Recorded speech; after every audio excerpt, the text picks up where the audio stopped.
Good morning, everybody. On this beautiful Friday morning, I wanted to welcome you to this time that you've carved out to set aside for some internal work, some meditation, to starting the day on the right foot. So I've actually come outside for the first time to do a meditation. And you will hear noises from the background. There was just a truck that went by. You're going to hear birds. And what we'll do is during the meditation, if you hear these noises, you're just going to use them to go a little bit deeper into yourself. So I called today's meditation something like, I don't remember the exact heading, but what happens the day after? And this is something that arises often in life for us. And how do we cope with these things? So specifically, I was speaking about Pesach. Here we were. So much preparation, getting ready for the Chag on an emotional level, on a physical level, on a spiritual level. We were preparing ideas, connecting to the Haggadah. We were cleaning. We were managing our own emotions around lockdown, how things were going to be different this year. There was so much going on. And then the ongoing, the cooking, the preparing, the chagim, so much going on. And now it's all over. So what now? So I wanted to share a story with you about a man I met about 10 years ago in South Africa. I was actually at a competition for public speakers. It was like a TED Talk type thing. And I met one of the men there who was also auditioning. And he told me his story, which I'd like to share with you today, to show you the impact of what's next, what's the day after. So this man was preparing to climb Mount Everest. He was an avid mountain climber. And he was very excited that the time was coming closer. He prepared for months, even years, to reach this stage, and it was finally coming closer. And in one of his rigorous indoor training sessions, he was at the top of the climbing wall, the indoor climbing wall, and it was probably 5 meters or more high, and he fell off, and he landed at the bottom on his feet, and his ankles imploded into his body. Both his ankles, absolute agony. He was rushed to hospital, and he spent almost a year in hospital. Now, obviously, this was totally devastating to him and his plans for climbing Mount Everest. But this was also emotionally devastating to him. So he was incredibly depressed, and he even spoke about the thoughts that arose for him about committing suicide. His goal had been taken away from him. His mountain was not going to be there anymore. And even the prospect of walking was probably going to be taken away from him. And he was terribly depressed. And as he lay in hospital, one day he had a visitor who came to see him, who said to him, "You've got a new mountain to climb now. And that's the mountain of your recovery."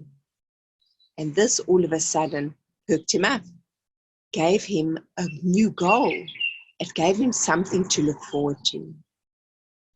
Now in logotherapy, one of the principles is, which is the teachings of Dr. Viktor Frankl, I speak a lot about, and you're welcome to look on the YouTube channel to see more about him. What we see is Dr. Frankl saying that if you have a future to be able to look forward to, if you have something to look forward to, you can get through anything you're going through. And he was inspired by a quote by Nietzsche, who said, "He who has a why to live can bear with almost anyhow." So if you know your why, you can get through what you're going through. So this is what inspired Dr. Frankl. And I have a quote to read to you from Dr. Frankl. And he says, "When I was taken to the concentration camps of Auschwitz, a manuscript of mine ready for publication was confiscated. Certainly, my deep desire to rewrite this manuscript anew helped me to survive the rigors of the camps I was in. So even although his prized possession and his years of research and work was taken away from him, he was driven by starting again. So perhaps this is where we find ourselves now. We had been motivated. We had been thinking about Pesach, everything was Pesach, everything's locked down. But what now? What do we do now on the day after? So this man in hospital started thinking about his new journey and his new mountain, and he recovered, and he actually eventually climbed Mount Everest. He got to the top. And you think that's the end of the story. But he then described to me this massive down that he felt afterwards. Once he came down the mountain, it was like, what now? What's next? And he felt this terrible down. And this is what sometimes happens to us. We plan so much, and then it's over. So in today's meditation, we're going to think and go to that space a little bit about the what next. What can we get excited about? What is already exciting for us in life? The way we're going to do the meditation today is I'd like to give you more space of silence. This is what meditation is really about. How do we sit in the silence? So we're going to have longer gaps of silence. And what I'll do is occasionally I will ring my bell, which will remind you to come back to your breath. It will remind you to come back to your thought. It will remind you just to be, to watch your thoughts. Sometimes people say, oh, I'm doing this wrong. I'm never going to get this right. But the main thing about meditation is when we go off on a tangent, like you might be thinking, oh, it's Friday. I'm going to have chanot. Wow, that will be exciting. I wonder what else I'll get at the shops today. And then all of a sudden you're in your shopping list. And then you realize, oi, I'm supposed to be meditating. It's that moment when we realize, oi, I've wandered off. And we gently and lovingly bring ourselves back to the meditation. That is what meditation is all about noticing, I've wandered off. Now I'm going to bring myself back again. So just in case you do wander off, and you probably will wander off, and I also wander off because that is the nature of what minds do. They tend to wander. Meditation is about noticing that, watching that, and lovingly bringing ourselves back. So I invite us into this beautiful space on this magnificent morning to come and to settle into meditation. So I've got my beautiful bells here. I'm going to start off with that. And then periodically, I'm going to ring the bells. So we're going to have about 15 minutes of just going to that space of what's next. Just being there and seeing what arises from within. And remembering to be kind to yourself if your thoughts trail off. Another thing that you can be doing is labeling the thoughts that you have. So let's say something will come up like, I can't get this right. I've tried this before and I can't get this right. I keep thinking about other things. What actually is happening in that moment is judgment. And what you can do once you notice it, and this is where the meditation is taking place, is saying to yourself, judgment, just labeling it. And then, as if you were just watching the clouds in the sky moving past, just watch the judgment go. And bring yourself back to your breathing. That's all there is just coming back to the breath. So settle into your chairs. And it's best if you can be in an upright position. we're not trying to go to sleep right now. We're just trying to be as upright as possible to get the flow into the lungs. And you can choose as you gently close your eyes. Here come the bells. And at the end, I'm going to do the bells twice. So you don't have to mind the time. I will be watching the time for you, and I'll ring the bells when we come into the end. So here we go.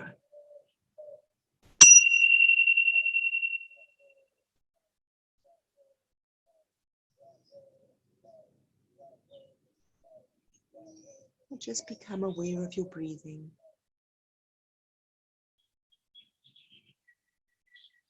Start to notice your breath, which is a constant for you. It's not something you ever have to plan. It's something which is gifted to you. It just happens. Notice the breath as it goes in through your nose.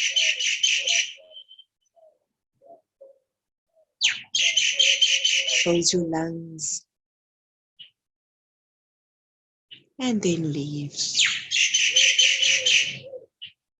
Hear the birds in the background and the nature around.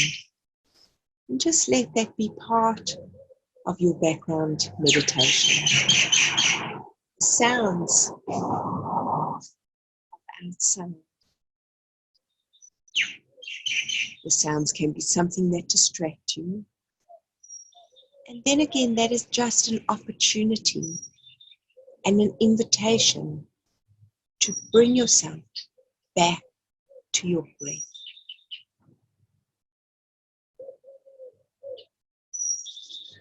So notice your breath.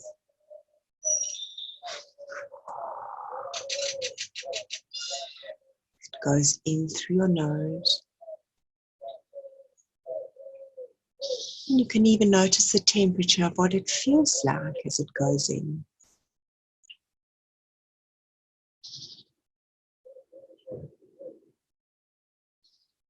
Notice the exhale.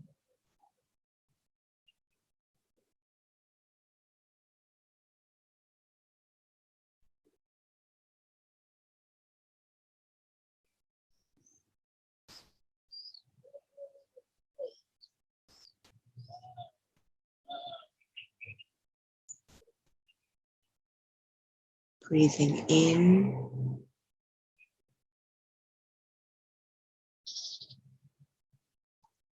and out.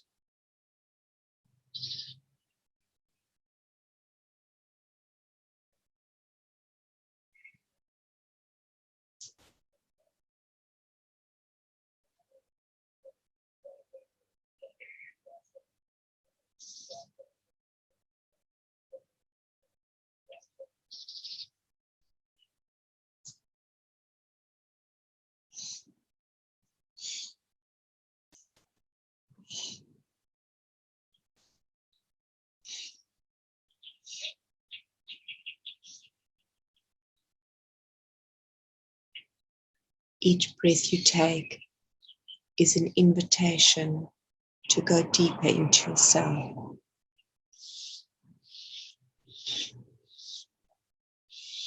Notice the breath in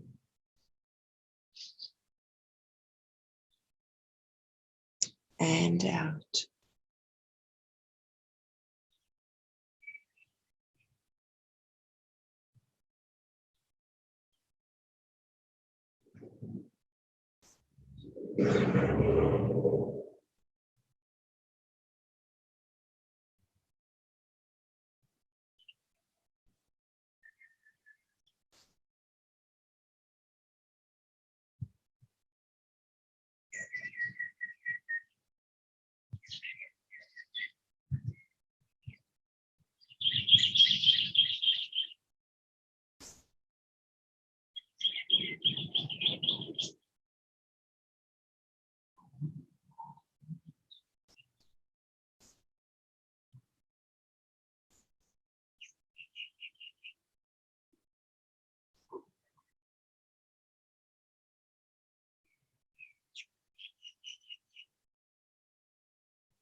Come back to your breath.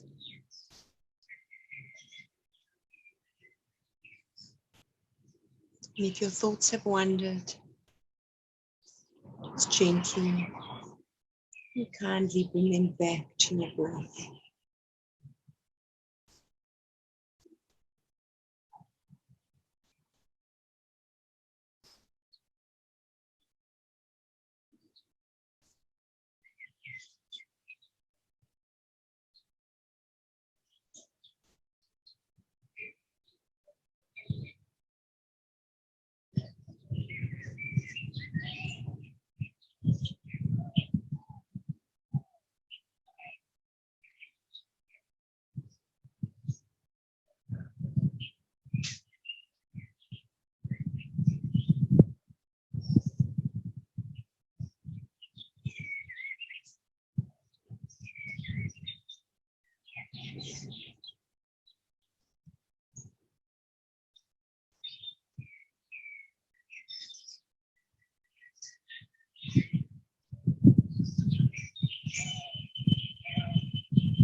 And back to your breath.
As you connect to your breath, know that if you are breathing, it means you have been gifted another day. So connect to that for a moment.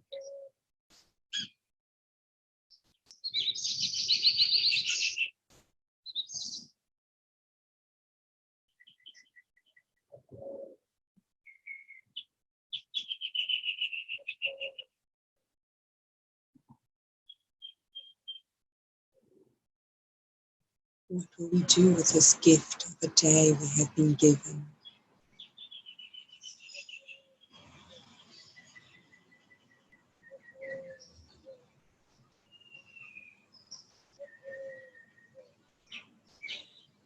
Don't make plans. Just be in this present moment awareness that you have life and that you are breathing.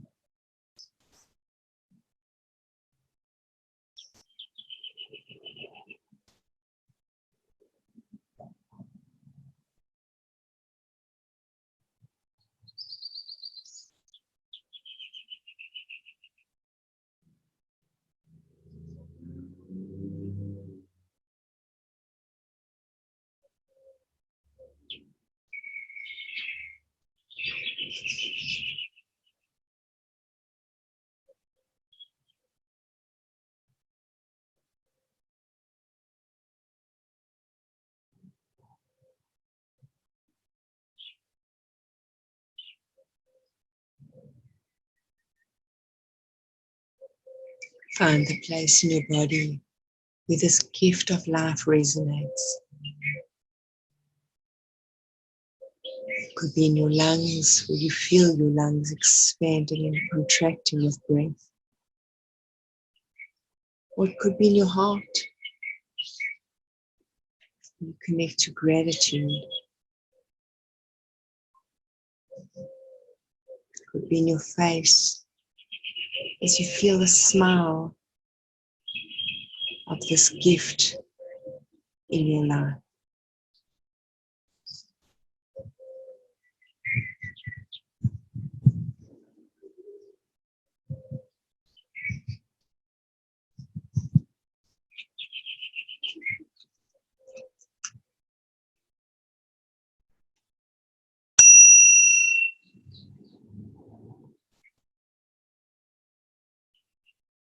Back to your breath.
You have 1 minute left. Just be with your breath in a deep and connected way.